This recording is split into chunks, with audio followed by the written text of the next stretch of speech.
नमस्कार, स्वागत है आप सभी का सीयूईटी कॉन्सेप्ट के ऑनलाइन लर्निंग प्लेटफॉर्म पर। मेरा नाम है ओमी त्रिपाठी और आज हम ये जानेंगे कि 2026 का ज्योग्राफी डोमेन का सिलेबस क्या है। सभी बच्चों के मन में ये सवाल है कि ज्योग्राफी डोमेन का सिलेबस क्या चेंज हुआ है, सिलेबस पैटर्न में क्या चेंजेस आई हैं, इसको जानने की जिज्ञासा है। तो आप एकदम सही प्लेटफॉर्म पर आए हैं। आज हम लोग यही डिस्कस करने वाले हैं कि ज्योग्राफी डोमेन का सिलेबस क्या है, क्या चेंजेस आए हैं 2024-25 में, क्या सिलेबस, किससे कितने सवाल आए हैं, ठीक है, कैसे पैटर्न है पेपर का। क्योंकि पेपर एंट्रेंस एग्जाम के लिए सिर्फ सिलेबस पढ़ना ही जरूरी नहीं है, सिलेबस के पैटर्न को भी समझना उतना ही महत्वपूर्ण है। मतलब अगर आप सिलेबस के पैटर्न को समझे रहेंगे, लाइक वन लाइनर जो सवाल होते हैं वो सारे बच्चे कर लेते हैं, लेकिन कुछ ऐसे सवाल होते हैं, कुछ अरेंजमेंट्स के सवाल होते हैं, कुछ मैच द कॉलम वाले सवाल होते हैं, कुछ पैराग्राफ वाले सवाल होते हैं। तो उन सब सवालों को भी समझना उसी प्रकार इंपॉर्टेंट है जिस प्रकार आपने सिलेबस को कवर किया है। लाइक सिलेबस तो कवर कर लिया, वन लाइनर सवाल आएंगे आप तुरंत जवाब दे देंगे, लेकिन वही अगर सवाल मैच द कॉलम थोड़ा घुमा के पूछ दिया, असर्शन बेस्ड पूछ दिया, तो आप कंफ्यूज हो जाएंगे, है ना। इसी वजह से सिलेबस का पैटर्न जानना काफ़ी ज़्यादा इंपॉर्टेंट होता है एक स्टूडेंट के लिए जो कि तैयारी कर रहा है, इट मीन्स कि एक एस्पिरेंट के लिए। ठीक है, तो स्वागत है आप सभी का। आइए चलिए हम समझते हैं कि सिलेबस क्या है ज्योग्राफी का। ठीक है, तो सबसे पहले तो मैं आप सभी को एक बात बता दूं कि हमारा जो कोर्स है, अगर आप हमारे कोर्स से जुड़ना चाहते हैं, ज्योग्राफी डोमेन की क्लास ऑब्वियसली मैं ही लेती हूं। ठीक है, तो अगर आप हमारे डोमेन से जुड़ना चाहते हैं, तो हमारे क्लासेस से जुड़ना चाहते हैं, तो आप हमारे कोर्स को परचेज कर सकते हैं। इसमें बीए की क्लासेस चलती हैं, बीएससी की भी चलती हैं, BCom, BLLB, language and GT. आप जिस भी डोमेन से क्लास करना चाह रहे हैं उस डोमेन की क्लास आप ले सकते हैं। आप हमारे सीयूईटी कॉन्सेप्ट ऐप को डाउनलोड कर लीजिएगा प्ले स्टोर से, वहाँ से आपको ये कोर्स मिल जाएगा। कोर्स का प्राइस ये है, कोर्स की प्राइस इतनी थी जो कि घट के अभी ऑफर प्राइस चल रहा है, तो 2999 में ही आपको मिल जाएगा। और उसके बाद भी अगर आप अभी लेते हैं टिल 30 नवंबर तक, तो आपको 2499 में ही ये कोर्स मिल जाएगा। इसके अलावा अधिक जानकारी के लिए आप इन 2 नंबर पे कांटेक्ट भी कर सकते हैं। चलिए अब आगे बढ़ते हैं। सबसे पहले हम ज्योग्राफी के सिलेबस को समझते हैं। तो ज्योग्राफी में आप सभी जान रहे हैं कि क्लास 12 जिसने भी आर्ट्स से, ह्यूमैनिटीज से जिसने भी क्लास 12 पास किया है, वो इन दोनों बुक से परिचित होगा, है ना। तो अगर आप ज्योग्राफी डोमेन की तैयारी कर रहे हैं तो आपको इन्हीं दोनों बुक से पढ़ना है। ठीक है, एनसीईआरटी क्लास 12 की यही बेसिक बुक है आपकी, जिससे आपको पढ़ना है। एक तो है फंडामेंटल्स ऑफ ह्यूमन ज्योग्राफी और दूसरी है इंडिया, पीपल एंड इकोनॉमी। तो यही बुक है, इन्हीं दोनों बुक से पूरा सिलेबस कवर होता है। यही एनसीईआरटी है, इसी को एकदम पॉइंट टू द पॉइंट पढ़ना रहता है और इस तरीके से पढ़ना रहता है। लाइक बहुत सारे बच्चे एनसीईआरटी पढ़ते हैं, उसकी लैंग्वेज थोड़ी सी हार्ड होती है, तो पढ़ने में दिक्कत आती है।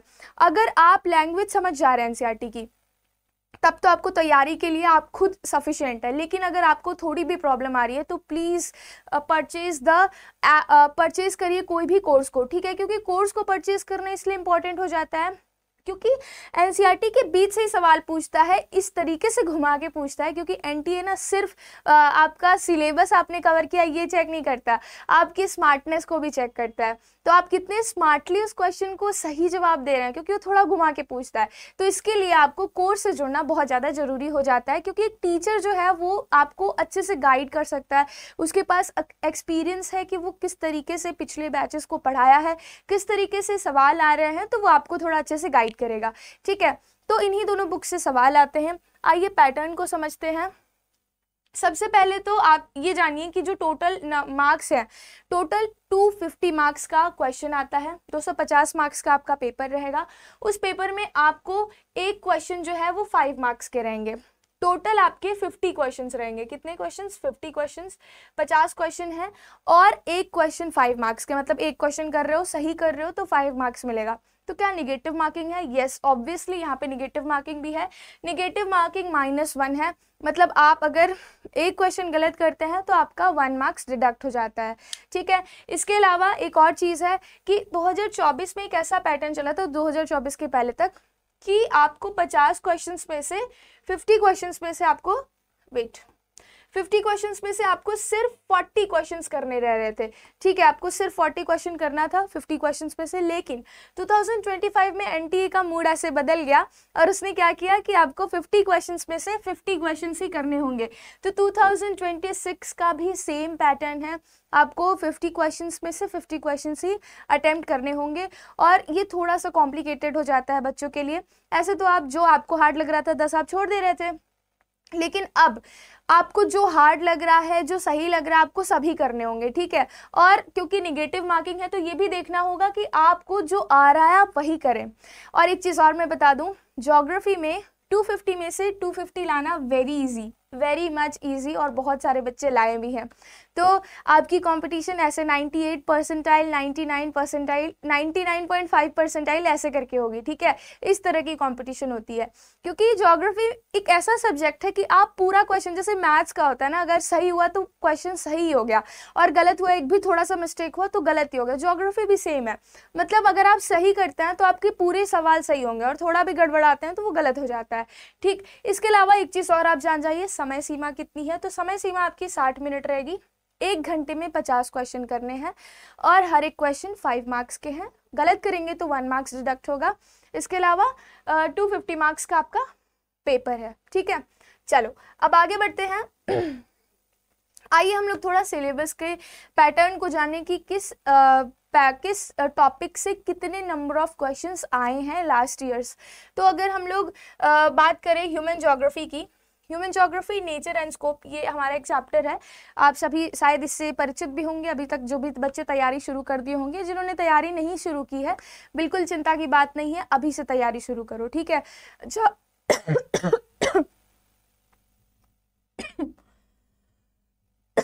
ओके, ह्यूमन ज्योग्राफी से वेट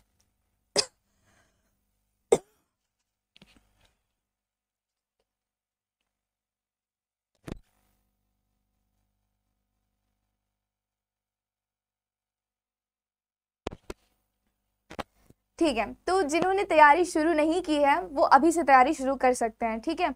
इसके अलावा अब अगर हम ह्यूमन ज्योग्राफी की बात करें, नेचर एंड स्कोप, मानव भूगोल, स्वरूप और क्षेत्र, इसमें से हर साल 4 क्वेश्चंस आते हैं।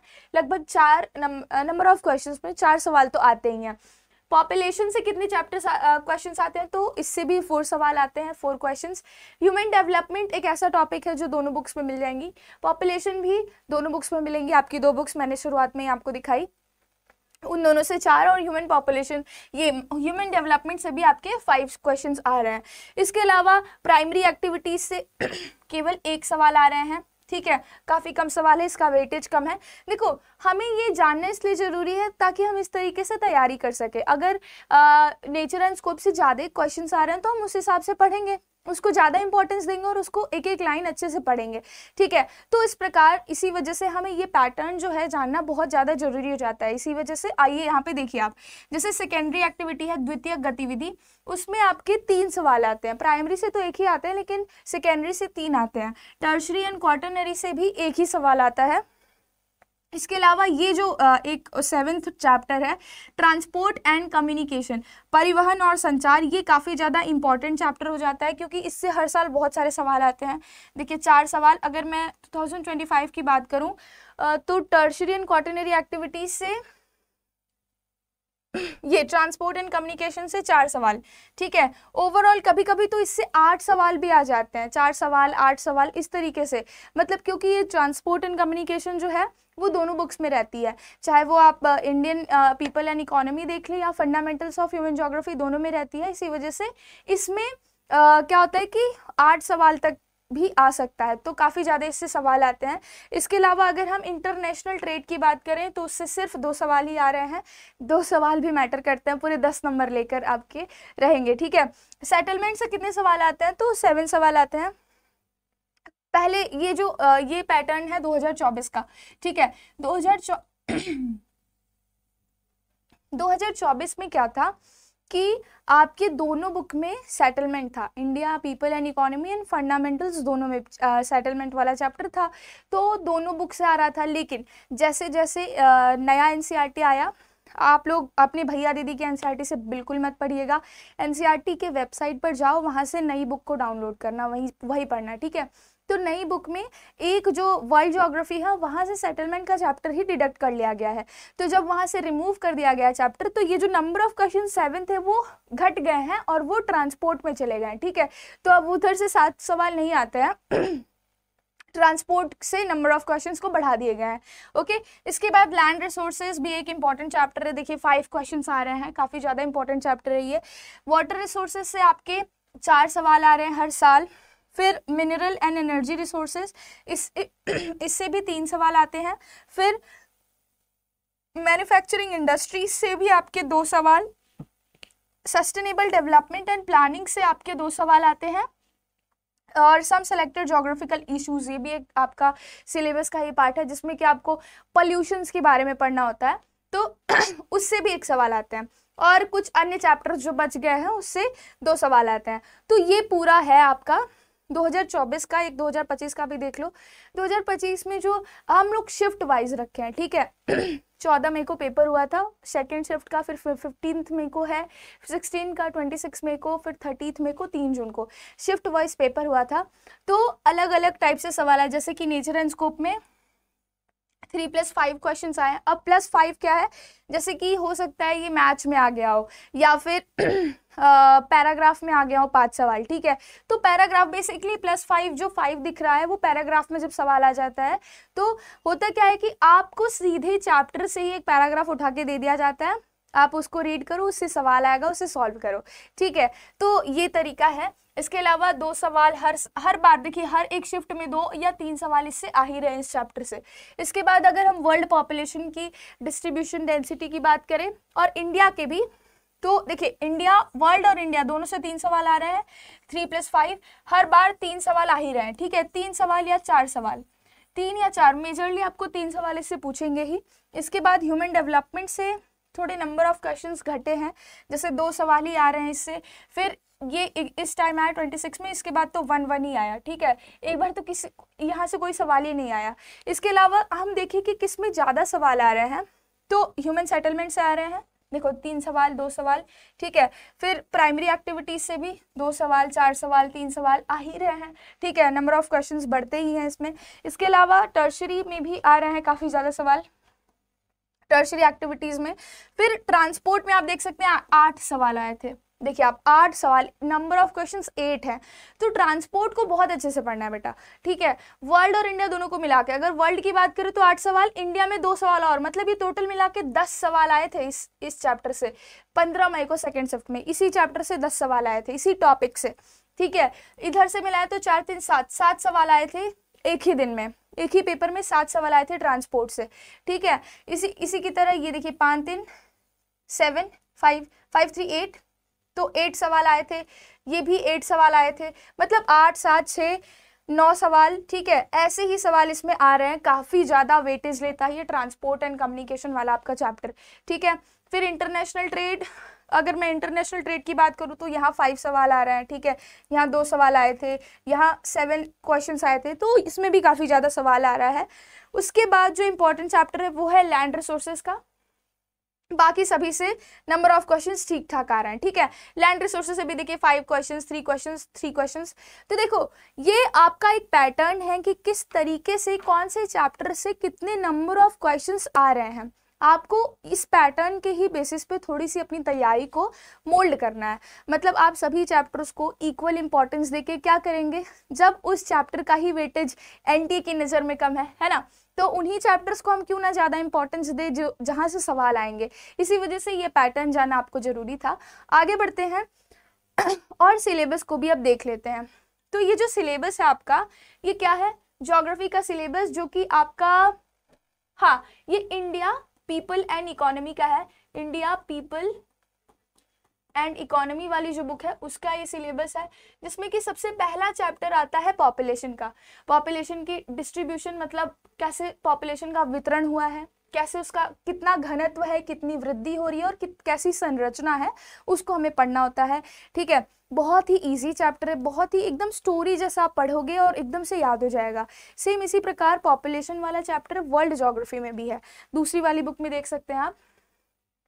सेम यही है, पॉपुलेशन का वितरण, घनत्व, वृद्धि, यही बस कॉम्पोजिशन इसमें नहीं रहता, उसमें कॉम्पोजिशन भी रहता है। तो ये भी अगर आप रिलेट करके पढ़ेंगे तो आपको पढ़ने में और आसानी होगी, ठीक है। इसके बाद दूसरा चैप्टर यहाँ पे आता है ह्यूमन सेटलमेंट का। तो ह्यूमन कैसे सेटलमेंट, जैसे रूरल सेटलमेंट है, अर्बन सेटलमेंट है, ह्यूमन कैसे उनकी बस्तियां वितरण हुई हैं, उन्हीं को आपको पढ़ना रहता है। टाइप्स ऑफ सेटलमेंट को पढ़ना रहता है, चाहे वो अर्बन हो चाहे वो रूरल, ठीक है। इसके अलावा लैंड रिसोर्सेज एंड एग्रीकल्चर को, लैंड का जो लैंड एज ए रिसोर्स किस तरीके से उपयोग में आ रहा है, लैंड कवर क्या है, ठीक है, ये सब आपको पढ़ना है। लैंड का यूटिलाइजेशन किस तरीके से हो रहा है, एग्रीकल्चर मतलब कृषि का ग्रोथ किस प्रकार से हो रहा है लैंड पे, यही सब आपको इसमें पढ़ना है। फिर वाटर एज अ रिसोर्स पढ़ना है कि वाटर, जल जो है वो एक संसाधन के रूप में हमारे लिए कैसे महत्वपूर्ण है, कितना उसका वितरण हुआ है अलग अलग इंडिया के पार्ट्स में, ओके। फिर वाटर को कंजर्व करने के लिए क्या क्या आपको टेक्निक्स अपनानी है, यही सब आपको इसमें पढ़ना है।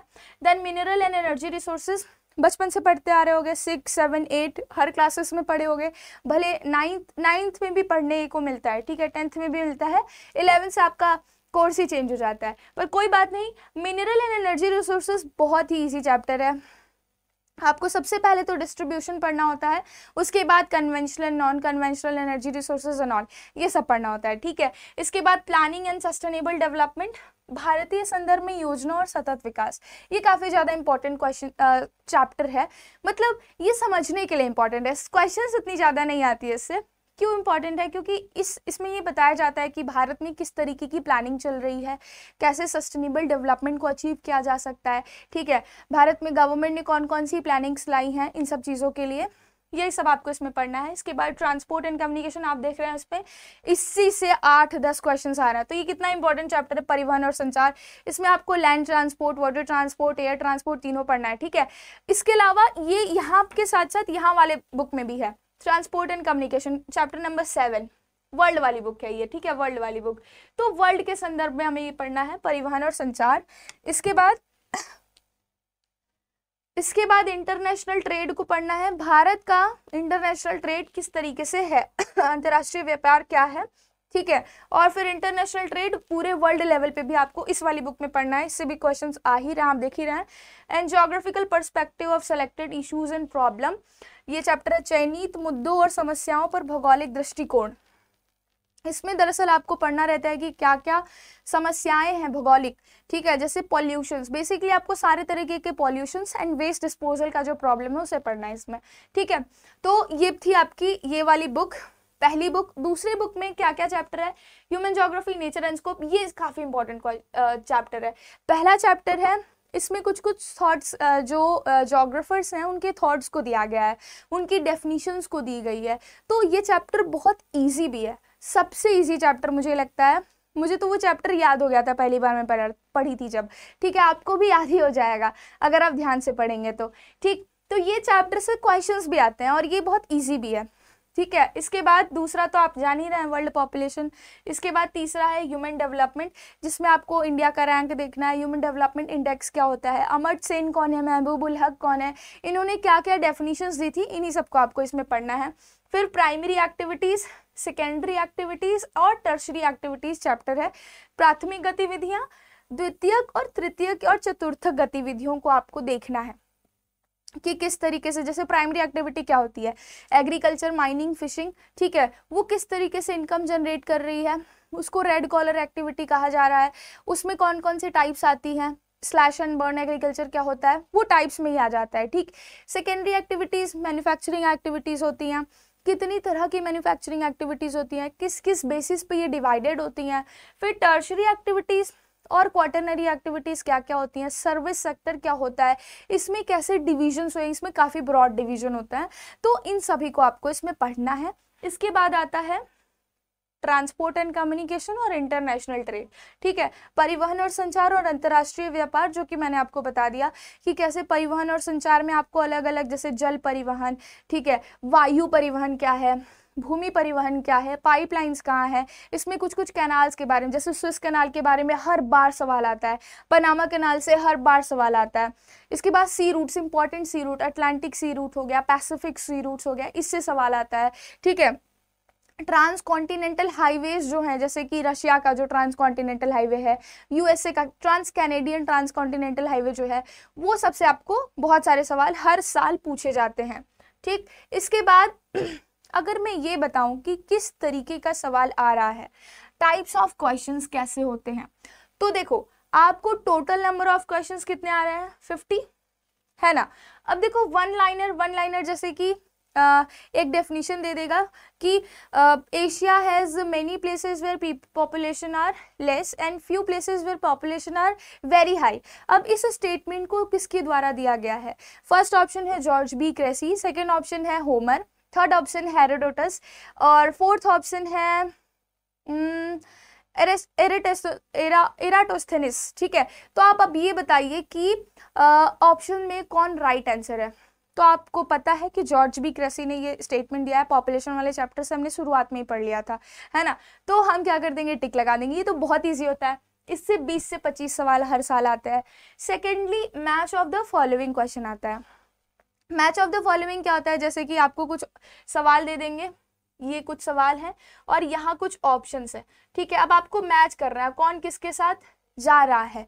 ठीक है, एक एग्जांपल देती हूँ, अभी इस बार जो पीसीएस का पेपर हुआ था उसमें क्या आया था कि आयरन माइंस जो है वो उनका नाम दिया गया था ऐसे, और कहाँ उनका लोकेशन है वो दिया गया था ऐसे, तो आपको मिलान करना था। तो वही होता है सीयूईटी के भी पेपर में यही होता है, मिलान करना रहता है अलग अलग लोकेशंस को, या फिर जो भी उसकी मांग हो, सवाल की जो मांग हो। इसके बाद स्टेटमेंट बेस्ड क्वेश्चन आता है, एक स्टेटमेंट दे दिया गया है ठीक है, अब उस स्टेटमेंट में असर्शन या फिर रीजन आ जाएगा, या फिर स्टेटमेंट से कुछ रिलेटेड सवाल पूछ देंगे। ठीक है, तो वो सवाल 5 से 7 आते हैं। फिर अरेंजमेंट का सवाल आता है, जैसे पॉपुलेशन वाले चैप्टर में होता है, जब इंडिया का पॉपुलेशन आप पढ़ते हो तो आपको अरेंज करना रहता है, यूपी है, बिहार है, ठीक है, यूपी है, बिहार है, एमपी है, महाराष्ट्र है। अब आप अरेंज करिए कि पॉपुलेशन जो है सबसे ज़्यादा कहाँ है और सबसे कम कहाँ है, असेंडिंग वाइज या डिसेंडिंग वाइज अरेंज करना है। तो आपको ये पता है कि सबसे ज़्यादा पॉपुलेशन यूपी की है, तो आप पहले यूपी को लिखेंगे, फिर बिहार की, फिर महाराष्ट्र की है ना, महाराष्ट्र की है तो आप महाराष्ट्र लिखेंगे, फिर बिहार की लिखेंगे, फिर एमपी की लिखेंगे। तो आपको ये ऑप्शंस पता होंगे, ए बी सी डी हो गया, लेकिन आपको कैसे, आप क्या लिखेंगे, ए डी बी सी, तो ये जो ऑप्शन रहेगा ये राइट हो जाएगा। ठीक है, यही होता है अरेंजमेंट वाला सवाल, और ये थोड़ा सा कॉम्प्लिकेटेड होता है, बच्चे इसमें घबरा जाते हैं, नहीं कर पाते हैं। ठीक है, तो ये भी 5 से 6 सवाल आ रहे हैं, तो हमें उस तरीके से अपने माइंड को मेकअप करना होगा कि हम ये सब सवाल को भी कर पाए। ठीक, इसके अलावा पैराग्राफ बेस्ड सवाल भी आते हैं। पैराग्राफ बेस्ड सवाल 10 नंबर का होता है, इसमें 2 पैराग्राफ पूछा जाता है, कभी एक भी हो सकता है, बेसिकली 2 ही पूछा जाता है। 2 पैराग्राफ दिया जाएगा, या तो आपके चैप्टर से ही काट के एक पैराग्राफ उठा के दे देंगे, या तो वो पैराग्राफ अपने मन से वो दे देंगे। ठीक है, अब उस पैराग्राफ में 5 क्वेश्चंस रहेंगे, उसी पैराग्राफ से ढूंढ के आपको करना होता है। थोड़ा सा कॉम्प्लिकेटेड, वो थोड़ा सा घुमा के पूछ देता है, तो आपको थोड़ा घूमने में दिक्कत हो जाता है। ठीक है, तो वो मैंने बताया ना कि एनटीएस सिर्फ पेपर नहीं लेता, वो स्मार्टनेस की भी चेकिंग कर रहा है, धीरे धीरे लेवल को हाई कर रहा है, तो वही है इसमें। और ये सब सवाल करना देखो इतना ईजी नहीं होता है, लाइक आप बस, ऐसा नहीं है कि सिर्फ आप पढ़े, एनसीईआरटी रीड किया और 1 लाइनर जो सवाल होता है उसको सॉल्व किया, मॉक लगाया और हो गया, नहीं, ऐसा नहीं होता है। आपको एक चैप्टर पढ़ना है, एक चैप्टर आपने कंप्लीट किया, उसी के साथ आपको क्वेश्चंस भी करने हैं, और हर एक टाइप के, मैंने बताया ना 5-6 टाइप्स हैं, पैटर्न हैं, उन सभी पैटर्न्स में वो सब क्वेश्चंस करने हैं, तभी आपके पढ़ाई जो है वो सफल हो पाएगी। लेकिन आप सिर्फ सिलेबस कवर करके उसके बाद लास्ट में मॉक लगा देंगे तो इससे कुछ नहीं होगा। ठीक है, आपको करना होगा क्या कि चैप्टर पढ़ो, उसका क्वेश्चन लगाओ, हर एक तरीके से अरेंजमेंट का, मैच का, 1 लाइनर का सब लगाओ। ठीक है, तब, और इसी वजह से हम, अगर आप चाहें तो हमारे बैच से जुड़ सकते हैं, श्योर सिलेक्शन बैच है हमारा, और उसकी ऑफर प्राइस यही चल रही है, आप चाहें तो इससे जुड़ सकते हैं। बाकी आपकी मर्जी, आप जहां से भी पढ़ें, लेकिन आपको सिलेबस और पैटर्न जाना काफ़ी ज़्यादा ज़रूरी था, तो इसके लिए हमने वीडियो बना दिया। और अधिक जानकारी के लिए आप हमसे संपर्क कर सकते हैं, या फिर कमेंट में आप मुझे लिख के बताइएगा कि आप और किस चीज़ पर, किस टॉपिक पर एक वीडियो चाहते हैं, तो वो बन जाएगा। थैंक यू सो मच, अपना ख्याल रखिए।